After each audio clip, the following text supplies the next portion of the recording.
नमस्कार दोस्तों, आप सोच के देखिए कभी आप किसी हवाई सफर पे जा रहे हैं और उस प्लेन का पायलट प्लेन के कॉकपिट की विंडो से ही बाहर निकल जाता है, तो आप ऐसी सिचुएशन में क्या करेंगे। ऐसा ही कुछ हुआ ब्रिटिश एयरवेज की फ्लाइट 5390 के साथ।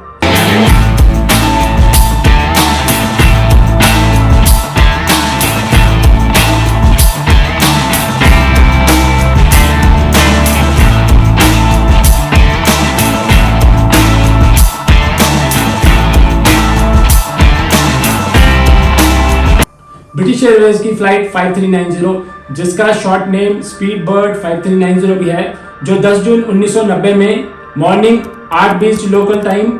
पर इंग्लैंड के बर्मिंघम एयरपोर्ट से स्पेन के मलागा एयरपोर्ट के लिए उड़ान भरती है, जिसका सफर कोई ज्यादा लंबा नहीं था। ये सिर्फ 1-2 घंटे की फ्लाइट थी। इसके कैप्टन हैं 42 वर्षीय टिमोथी लैंकेस्टर, जिनका उस समय total flight experience 11,050 flight hours का था, जिसमें से 1,075 flight hours British aircraft corporation 111 के ही थे। BAC 111 एक ब्रिटिश एयरक्राफ्ट कॉर्पोरेशन के द्वारा प्रोड्यूस किया हुआ एक अर्ली जेटलाइनर एयरक्राफ्ट है, जो जेट इंजन से चलने वाले 30-80 सीटर एयरलाइन एयरक्राफ्ट हैं। ब्रिटिश एयरवेज की ये फ्लाइट भी इसी का एक टाइप थी और इसके को पायलट हैं 39 ईयर्स ओल्ड एलिस्टर एचिसन, जो इस क्रू के न्यू मेंबर थे, जिन्होंने उसी दिन मैनचेस्टर से आकर इस क्रू को ज्वाइन किया था और जो टोटल 7500 फ्लाई आवर्स कंप्लीट कर चुके थे, जिसमें से 1100 आवर्स ब्रिटिश एयरक्राफ्ट कॉर्पोरेशन 111 के ही थे। ये फ्लाइट स्पीडबर्ड 5390 अपने पायलट्स के अलावा 4 क्रू मेंबर्स और 81 पैसेंजर्स के साथ फ्लाई कर रही थी। इन दोनों पायलट्स के पास इस पर्टिकुलर एयरक्राफ्ट को उड़ाने का सेम फ्लाइट एक्सपीरियंस था, जो मैं आपको आगे वीडियो में बताऊंगा क्यों इस ट्रेजेडी के अंदर ये एक इंपॉर्टेंट हिस्सा था। स्पीडबर्ड 5390 के पायलट्स 10 जून 1990 की सुबह 8 बजे 81 पैसेंजर्स और 4 क्रू मेंबर्स के साथ फ्लाई करने के लिए बर्मिंघम टावर कंट्रोल से टेक ऑफ करने के लिए क्लियरेंस लेते हैं। वहीं दूसरी ओर एयर स्टीवर्ड्स पैसेंजर कैबिन में पैसेंजर्स को सेफ्टी प्रोसीजर एक्सप्लेन कर रहे हैं, बट ये सिर्फ 2 घंटे की फ्लाइट थी, तो मोस्टली इसमें रेगुलर पैसेंजर ही थे जो फ्लाई किया करते थे, सो कोई उन पर ज्यादा ध्यान नहीं देता, जबकि ये उनकी लाइफ का सबसे बड़ा फ्लाइट एडवेंचर होने जा रहा था। इस फ्लाइट के को पायलट एलिस्टर एचिसन ने सुबह 8:20 लोकल टाइम पर एक regular routine take off handle किया और उसके बाद उन्होंने कैप्टन टिमोथी लैंकेस्टर को प्लेन का कंट्रोल हैंडओवर किया, जबकि प्लेन अपनी फ्लाइंग हाइट 23,000 फीट तक पहुंचने के लिए अभी भी रेगुलर क्लाइंब कर रहा होता है। अब तक इसके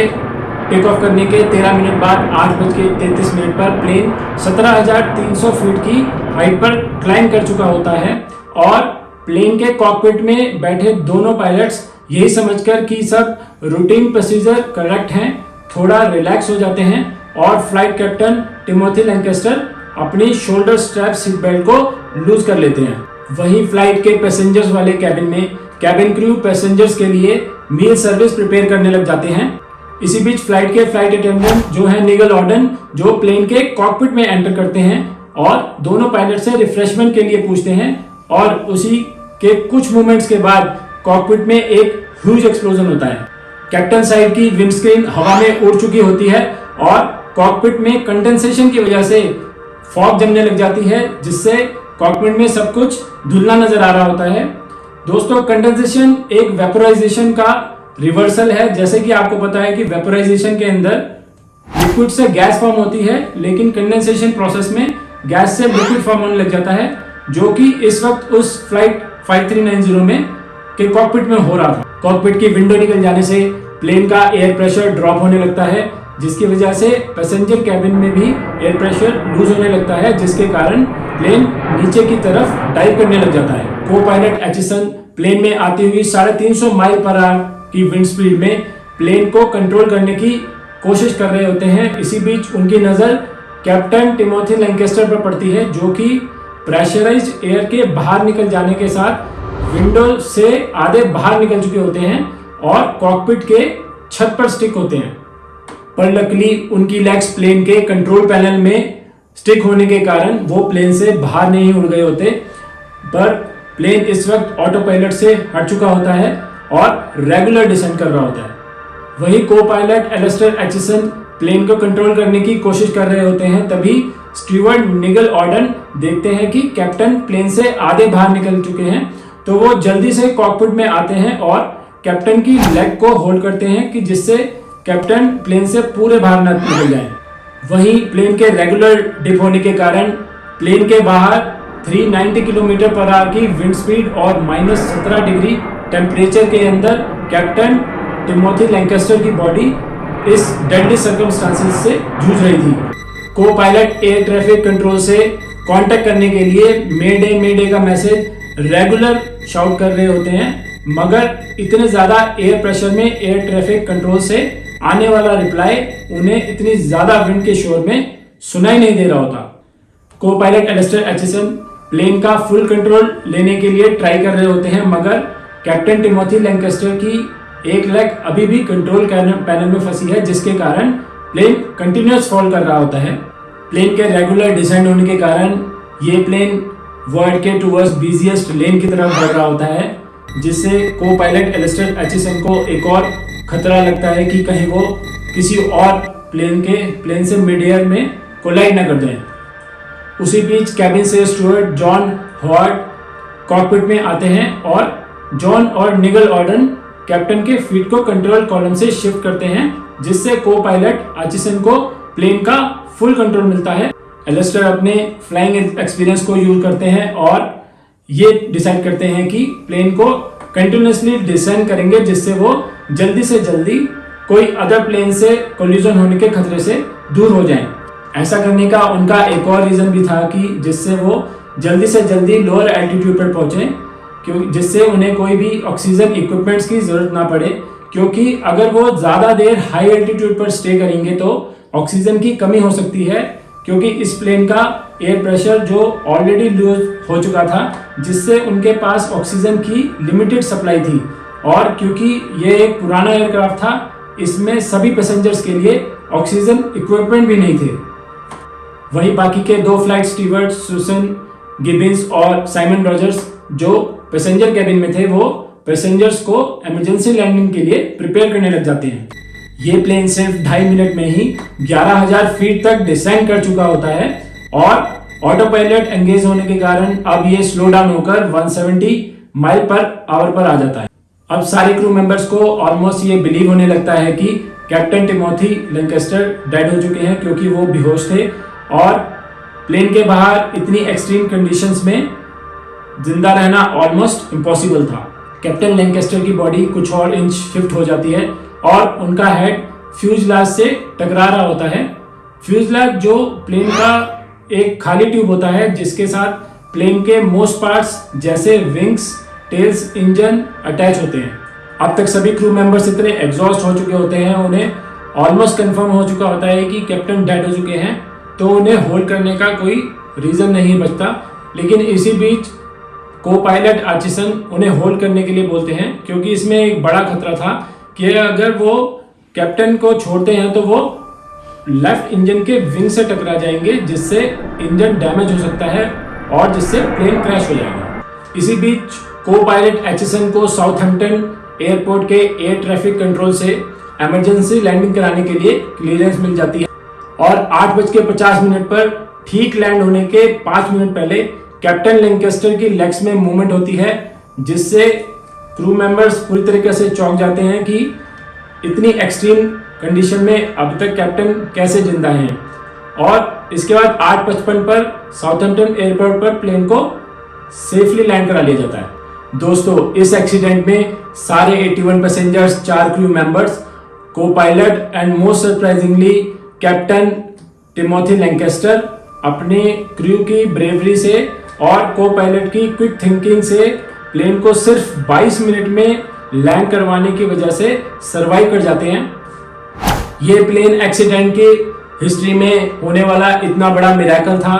कि इतने एक्सट्रीम वेदर को झेलते हुए भी कैप्टन टिमोथी लैंकेस्टर कुछ फ्रॉस्ट बाइट्स, खरोचों और राइट आर्म, लेफ्ट थंब और रिस्ट में फ्रैक्चर के साथ सरवाइव कर जाते हैं। और सिर्फ 5 महीने बाद ही फुल रिकवरी करते हुए कैप्टन लैंकेस्टर ने दोबारा फ्लाई करना शुरू कर दिया। इस एक्सीडेंट की इन्वेस्टिगेशन के लिए इन्वेस्टिगेशन एजेंसीज ने इसके बाद साउथहैम्पटन एयरपोर्ट पे सर्च करना शुरू कर दिया। उन्हें पहला क्लू प्लेन में रखे लॉग शीट से मिला, जिसमें फ्लाइट में एक दिन पहले ही प्लेन की सर्विस की गई थी, जिसमें सेम विंड स्क्रीन को रिप्लेस किया गया था। इन्वेस्टिगेशन एजेंसीज के पास ज़्यादा कुछ क्लू नहीं होता कि ये एक्सीडेंट कैसे हुआ, क्योंकि ये प्लेन पिछले 4 सालों से ऑलरेडी यूजेज में था और रेगुलर फ्लाई कर रहा था। जल्द ही इन्वेस्टिगेटर्स को एक बहुत ही इंपॉर्टेंट इंफॉर्मेशन मिलती है जब वो ब्रिटिश एयरवेज मेंटेनेंस हैंगर में जाकर शिफ्ट मेंटेनेंस इंजीनियर से इन्वेस्टिगेशन करते हैं, तो उन्हें पता चलता है कि शिफ्ट मेंटेनेंस मैनेजर ने उस विंडस्क्रीन को रिप्लेस करने में जो स्क्रूज यूज किए थे वो ओरिजिनल बोल्ट से डायमीटर में एक साइज शॉर्ट और डायमीटर में एक साइज स्मॉल थे। ये एक बहुत ही क्रूशियल एरर था, क्योंकि कई प्लेन्स में विंडस्क्रीन अंदर से इंस्टॉल होती हैं, जिससे प्लेन का इनसाइड प्रेशर उसे प्रॉपर्ली फिट रखता है, मगर फ्लाइट 5390 में विंडस्क्रीन बाहर से इंस्टॉल थी, जिस रीजन से एक छोटी सी गलती से प्लेन की इनसाइड प्रेशर से विंड में रॉन्ग बोल्ट्स की वजह से वो होल्ड नहीं कर पाई और हवा में उड़ गई। दोस्तों, अब आप समझिए एक छोटे से ह्यूमन एरर से कितनी बड़ी प्रॉब्लम क्रिएट हुई और इसमें कई जाने जा सकती थी। इसलिए इन्वेस्टिगेशन एजेंसीज ने